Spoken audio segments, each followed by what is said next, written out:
auditeurs et téléspectateurs de la radio et télévision Tambara, vous pouvez désormais suivre votre chaîne de télévision préférée Tambara sur le satellite Badrsat 7, angle 26 degrés Est, fréquence 11010, polarisation verticale, symbole RED 27500.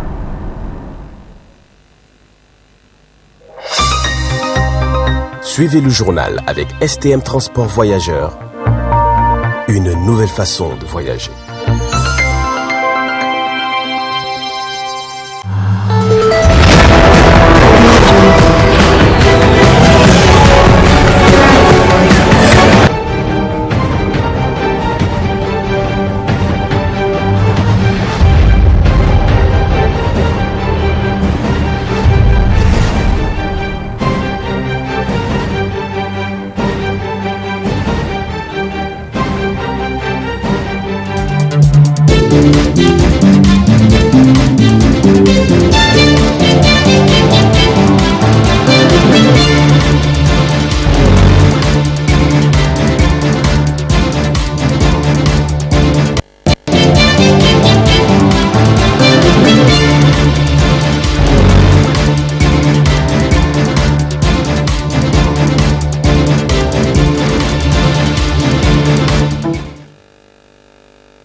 Voilà, messieurs, dames, bonsoir, bienvenue à cette édition de 20h15 de ce jeudi 1er septembre plutôt 2022 que j'ai le plaisir de vous présenter. Cela dit, l'école Koufan Tawa 5 a servi de cadre au forum de mobilisation des ressources pour la mise en place de 0 classe en Payotte dans la ville de Tawa. C'était sous le haut patronage du représentant de la fondation Issoufou Mamadou et en même temps haut représentant du président de la République, Abdourahmane Malankouba, était sur les images de Maman Sani Ousmane. Suivez plutôt.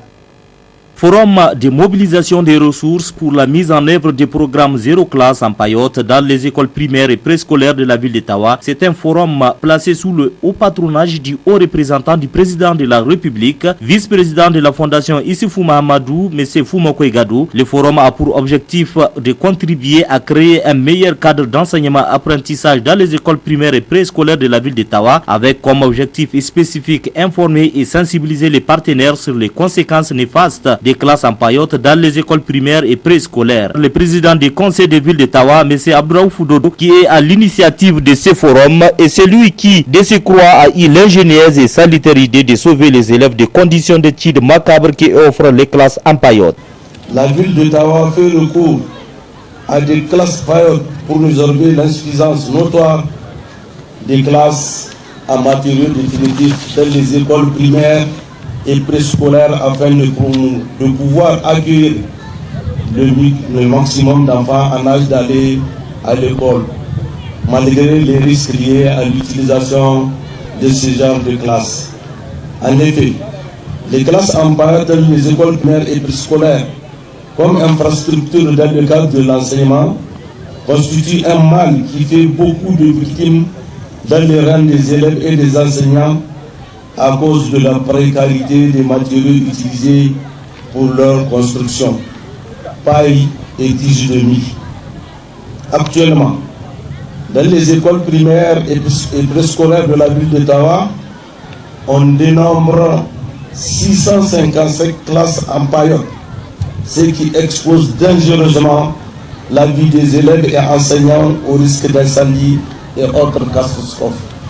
Après le discours du président du conseil de ville, c'est au tour du gouverneur de la région d'Ottawa d'adresser son mot de bienvenue aux différentes délégations qui sont venues assister au forum de mobilisation des ressources pour la mise en œuvre du programme Zéro Classe en Payotte.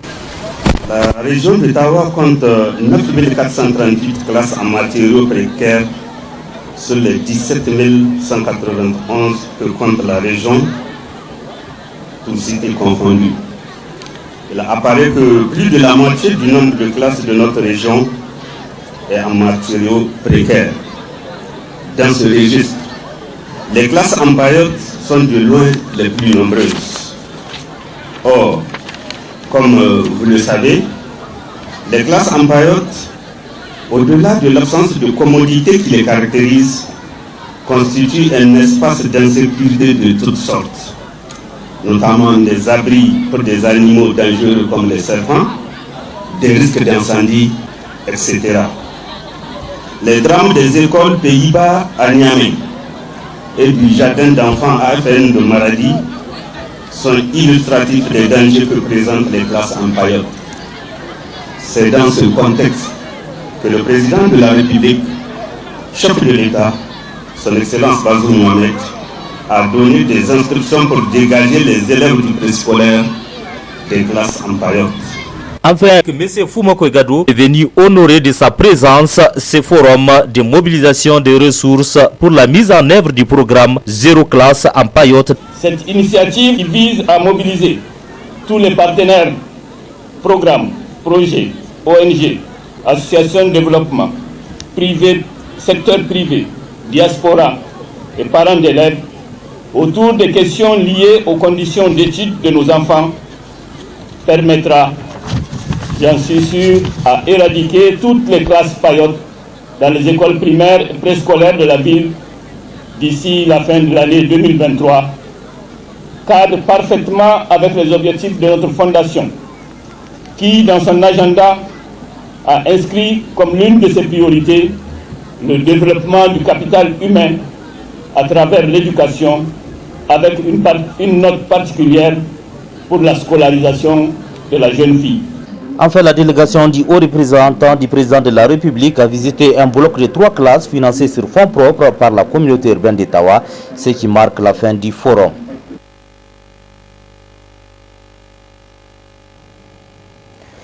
Déclaration ce matin au stade général Séni Kounché de Niamey de la Fédération syndicale mondiale FSM, section Niger, à l'occasion de la journée d'action des syndicats pour la paix. Le compte-rendu est signé Amina Abdul-Moumouni et Ibrahim Kantama.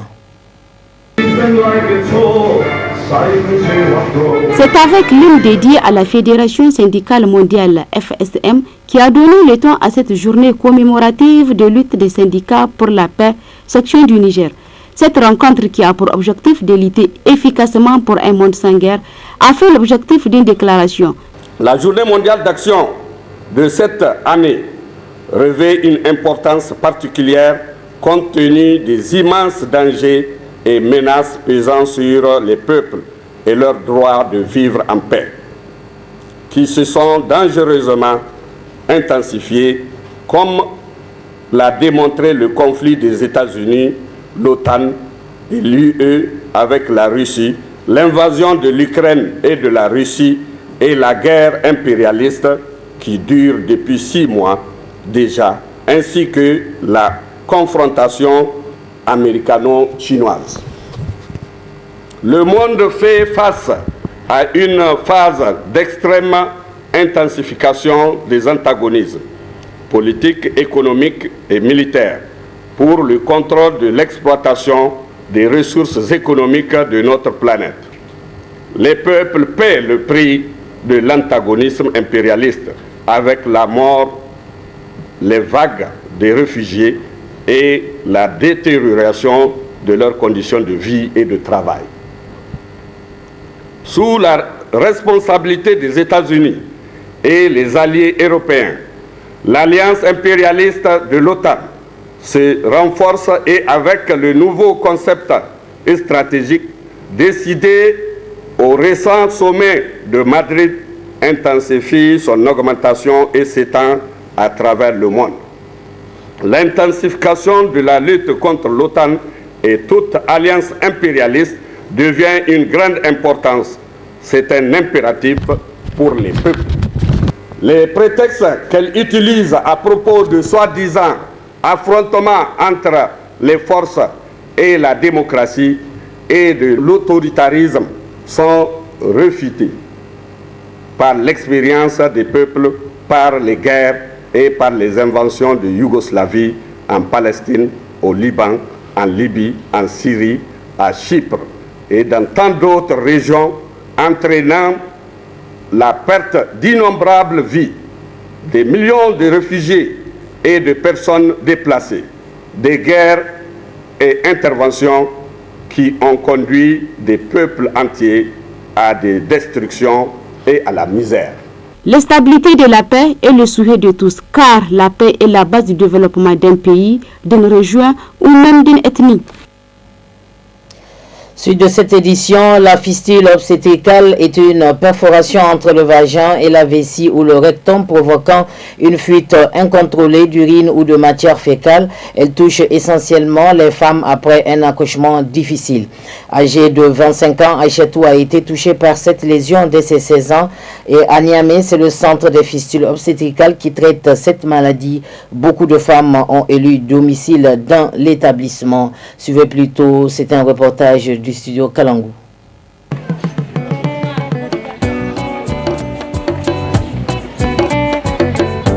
Ina da shekara 15 na yi arme 16 na aiku. Ina kwana 3 ina nakuda. Ban samu zuwa ba. Daga ngima aka tura ni difa na aiku. Kuma ya kama matsala wannan na yi misali. Daga difa kuma aka tura ni zandar. Da zannar kuma na yau nan ya mai. Yanzu na samu aiki na yi sauki amma ban samu lafiya ba. Miji mu rabu da shi. Ya aure shi kenan ya sallame ni ya sake ni saboda tace ba ki da lafiya. Na ji ciwo sosai saboda ban da lafiya ya sake ni. Ina da lafiya kana ina so na ban da lafiya ba so na ke.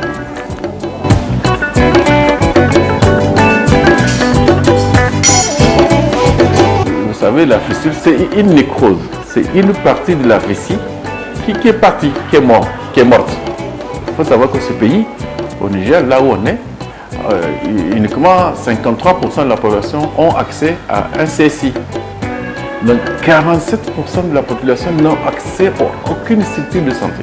Le gros problème, c'est à notre niveau, nous aussi. Est-ce que nous, on est compétents, on est disponible, c'est-à-dire que les agents de santé, est-ce que nous avons la compétence ou la vocation de s'occuper de nos malades?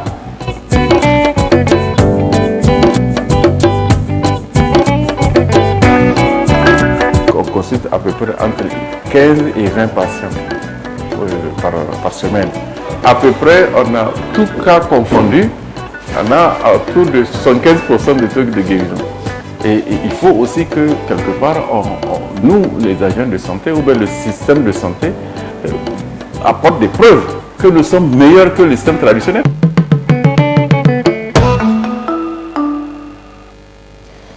Le groupe TAL National a tenu ce 1er septembre 2022 à la cité Tafadek une conférence de presse à moins de 48 heures de la tenue de son concert. Reportage sur cette édition. Ça y est, nous sommes pratiquement dans le dernier virage à jour J-1 de l'événement. Après la communication de proximité qui s'est tenue ce mercredi dans toute la ville, place maintenant à la conférence de presse, dernière activité avant le concert. Une conférence de presse rassurante puisque tout ce qui a été prédit s'est vu se concrétiser. À l'exemple, la présence du président Adama Daïko, artiste, humoriste, auteur de plusieurs ouvrages. Dans cette symbiose, toujours avec un esprit convaincant, le directeur artistique s'est adressé à tous les mélomanes. Nous avons promis ce grand bal, donc nous avons le devoir de l'organiser de manière à ce que les mélomanes qui y seront soient égayés et s'épanouissent à travers ce grand bal. Pour cela, nous avons mis les mains dans le feu. Mettre les mains dans le feu est très dur. Organiser un concert de cette envergure ici au Niger, dans le moment où nous sommes, est très difficile. Voire à la limite, quelqu'un vous dira impossible. Quelqu'un l'a déjà dit que c'est impossible. Mais comme on le sait, impossible n'est pas nigérien. Nous allons, la plus belle femme au monde ne peut donner que ce qu'elle a. Comme je l'ai dit toujours je l'ai dit, la plus belle femme au monde ne peut donner que ce qu'elle a. Nous avons organisé ce concert avec les moyens de bord. Nonobstant aucun sponsor, je dis bien aucun sponsor, n'a voulu prendre cet événement en charge, mais quand même, quelques sociétés de la place sont venues en partenaire. Donc, s'agissant du spectacle, on l'espère son et lumière. Déjà, le matériel est en train d'être transféré depuis hier, une partie est au Palais des Sports. Ce matin, on est en train d'amener le dernier matériel du spectacle. MSA est en train de déployer au niveau du Palais des Sports. Les tickets, vous le savez très bien, depuis plusieurs semaines, nous les avons mis en vente pour les réservations. Et pour le grand public, commencera aujourd'hui. Pour que les gens, les mélomanes, aient leur ticket avant le spectacle. Pour éviter les bousculades et les interminables attentes devant les guichets. Chose intéressante, c'est le soutien de tous les artistes nigériens, même ceux qui ne feront pas la première partie. Quelque chose qui n'est pas resté sans réaction de l'humoriste invité. Quand mon ami personnel m'a invité à ce grand bal, c'est pas tout le monde on invite à un grand bal. Un grand bal suppose qu'on vient pour faire une célébration, et une célébration c'est une reconnaissance. Ce grand bal doté également de 25 ans de carrière, sincèrement c'est pas facile. 25 ans de carrière aussi, c'est le sacrifice, c'est des moments difficiles. C'est parce qu'on aime, c'est parce qu'on y a cru qu'on s'est accroché. Parce que la culture, c'est le moteur du développement d'une nation. Un peuple qui n'a pas de culture, c'est comme un véhicule qui n'a pas un bon moteur. Tu ne peux pas aller loin, tu vas te garer à chaque fois pour contrôler l'huile et tout ça. Mais je pense que vous avez contribué au rayonnement culturel de ce pays. Avec 25 ans dans la vie d'une nation, dans la vie d'un être humain, c'est vraiment beaucoup. Donc moi je suis venu avec la note d'humour pour féliciter d'abord Almeida, mon ami personnel, et puis également encourager, je veux dire, Tal National. Tout celui qui aime le Niger doit forcément aimer sa musique. Ce 3 septembre 2022, c'est tous les Nigériens qui devraient sortir comme un seul homme, soutenir Tal National pour que rayonnent encore très fort les couleurs de la culture nigérienne. Voilà, suite de cette édition, l'Union des scolaires nigériens a tenu une déclaration conjointe de l'ensemble des sections universitaires du Niger hier après-midi à la place Abié de l'université Abdou Moumouni. Suivez plutôt. Déclaration conjointe de l'ensemble des sections universitaires du Niger.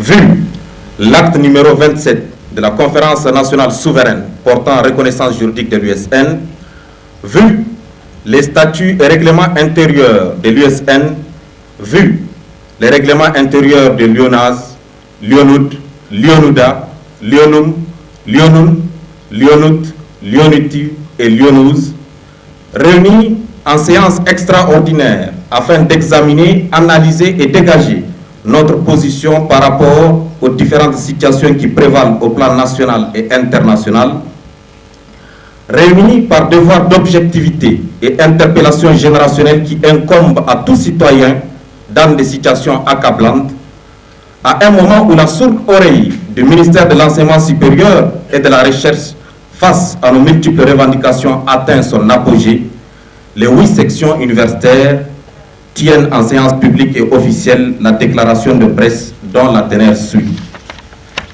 Au plan international de la guerre en Ukraine, 6 mois après l'éclatement de la guerre en Ukraine, depuis le 24 février 2022, le bilan est très lourd, avec beaucoup de dégâts et de morts d'hommes, tant du côté des forces ukrainiennes que du côté des forces russes. Les puissances commencent à s'étouffer avec offensive pour juguler l'inflation monétaire, avec l'euro qui est au plus bas niveau depuis près de 20 ans, la fermeture du gazoduc Nord Stream 1 envisagée entre le 31 août et le 2 septembre, qui fournit l'essentiel du gaz russe à l'Europe. Pour la première fois, la parité fixe de l'euro au CFA a connu une variation. 1 euro a valu 657 francs CFA à un moment pendant le conflit. Une situation express pour rajouter les conséquences économiques négatives de cette guerre aux pays africains qui utilisent la monnaie franc CFA. Ce conflit n'est qu'un jeu de puissance entre les grandes puissances mondiales pour imposer des dictats au peuple africain. L'Afrique ne doit pas supporter le poids économique de cette guerre. C'est pourquoi nous demandons aux chefs d'État africains de ne plus profiter de la situation pour taxer les citoyens et entraîner une flambée des prix sur tout ce qui vient ou non de l'Ukraine ou de la Russie. Au plan national, de la hausse du prix du gasoil à la pompe, nous condamnons sans réserve les mesures d'augmentation du prix du titre du gasoil à la pompe et l'augmentation du prix des produits de première nécessité. Exigeons la révision de ces prix à la baisse au regard de la parité du pouvoir d'achat PPA du citoyen nigérien qui est de 1097,27 francs CFA selon la Banque mondiale en 2021. Surtout que nous sommes dans un pays riche mais malheureusement mal géré, comme l'a témoigné l'ancien président Issoufou Mamadou. Nous interpellons le gouvernement sur la situation des inondations ayant déjà fait 59 morts à la date du 24 août 2022, selon l'agence nigérienne de presse ANP. Exigeons l'adoption des mesures d'accompagnement nécessaires aux victimes ainsi que des mesures de prévention pour atténuer les risques d'inondation dans ce contexte de changement climatique et d'ensemencement des nuages. À l'interne, il vous souviendra que le président de la République du Niger, M. Bazoum Mohamed, fait de l'éducation une priorité absolue dans son programme. Malgré tout, beaucoup de défis restent à relever. C'est pourquoi, tout en saluant les efforts consentis dans le recrutement des enseignants, chercheurs et technologues en cours dans toutes les UPN, les étudiants nigériens exigent la régularisation des années académiques avec des calendriers d'exécution et des plans rigoureux de suivi afin de juguler le retard académique que vivent les UPN. Les étudiants nigériens exigent la concrétisation des projets de construction des infrastructures académiques et sociales tant chantés par le gouvernement dans les UPN, ainsi que la construction des infrastructures dans les universités de troisième génération qui ont besoin d'être viabilisées, notamment celles d'Agadez, de Difa, d'Osso et de Tilaberi. Actualité.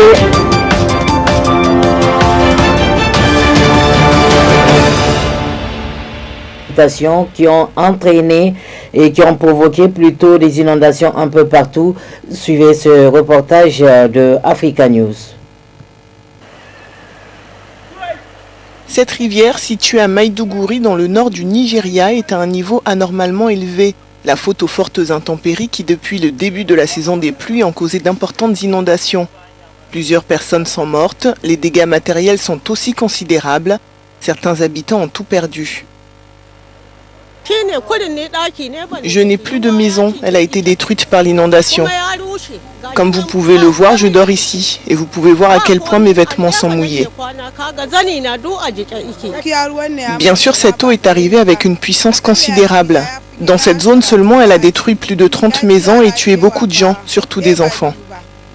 Cette montée des eaux a aussi été dévastatrice pour les terres agricoles. De nombreuses récoltes ont été inondées, réduisant à néant les efforts des agriculteurs. C'est le cas de Mohamed Ousmane.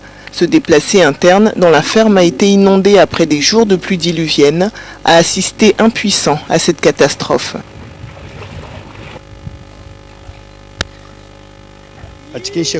Ces 8 dernières années, nous n'avons pas cultivé la terre. Mais cette année, nous l'avons fait et nous avons été très malchanceux. Les inondations ont détruit nos fermes. Depuis le début de l'année, plus de 500 000 Nigériens ont été touchés par des inondations dans 23 des 36 États que compte le pays. Les autorités ont promis que les personnes affectées recevraient une aide.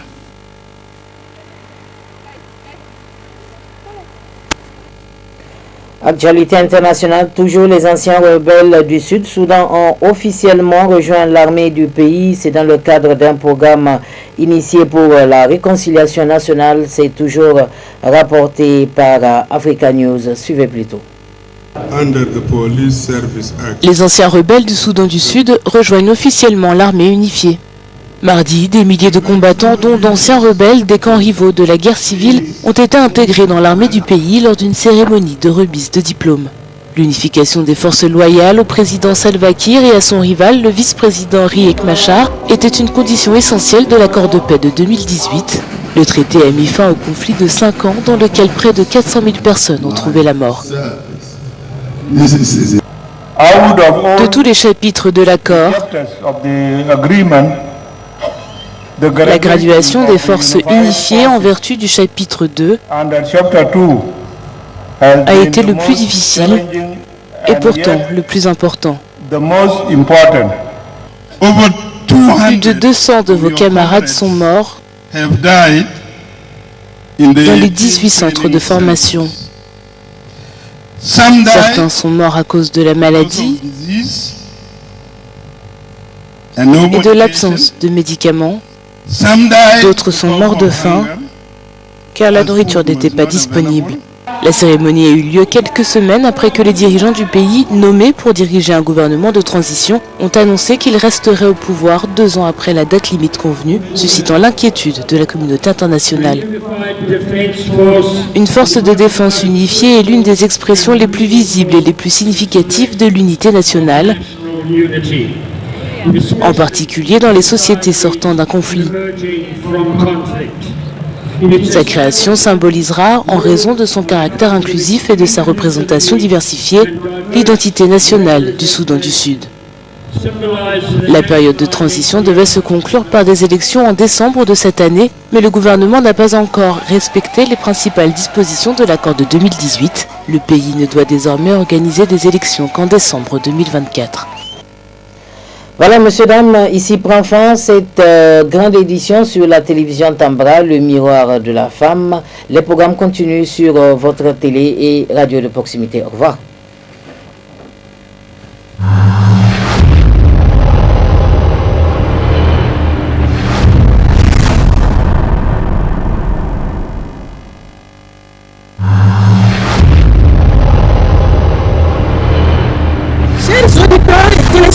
De la radio et télévision Tambara, vous pouvez désormais suivre votre chaîne de télévision préférée Tambara sur le satellite BadrSat 7, angle 26 degrés Est, fréquence 11010, polarisation verticale, symbole 27500.